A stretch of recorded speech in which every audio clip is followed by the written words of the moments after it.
Europe 1, bonjour les initiatives positives. Bonjour Jean Z. Bonjour Alexandre, bonjour Ambline. Bonjour. Comme un bourdonnement dans ce studio, puisque ce matin, vous nous dites que les abeilles se mettent à la 4G. Et effectivement, on va parler logement, mais pas les nôtres. Ceux des abeilles, c'est l'idée de Christian Lubach qui a cofondé la société Bigard en 2016 à la Beige, près de Toulouse.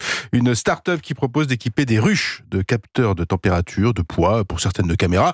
Tout ce barda technologique permettant de mesurer très précisément l'activité de nos abeilles. Alors des ruches connectées pour surveiller les abeilles, on a compris le principe. Dans quel but Disons que ces capteurs sont là pour amener de la précision dans les mesures. L'objectif, c'est de se servir de l'abeille comme un bio-indicateur de son environnement, un super espion de son pâté de maison.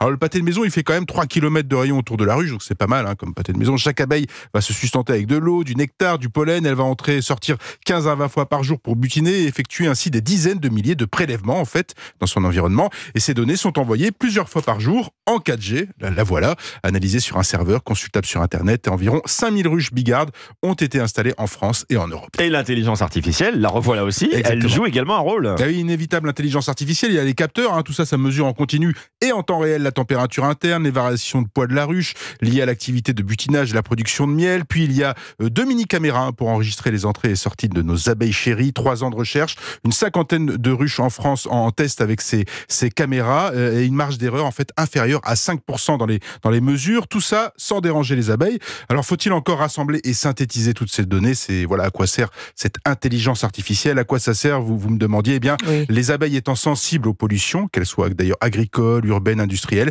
elles vont donner une indication sur la qualité de leur environnement. Et ça sert aussi aux agriculteurs. Alors. Oui, par exemple, la pollinisation menée de main experte par les abeilles est essentielle au développement des oléagineux. De fait, si les abeilles ne sont pas très en forme, ça va jouer sur les rendements et la qualité des semences. Si les capteurs Bigard permettent de connaître en temps réel l'activité des colonies d'abeilles, elles permettent aussi de s'adapter en cas de méforme. On va planter un certain type de végétaux pour les aider à polliniser, par exemple, et Bigard de lutter au passage contre l'effondrement de la biodiversité. Les initiatives positives sur Europe 1. Merci, à demain. Merci, Jean Z. à demain. Europe 1.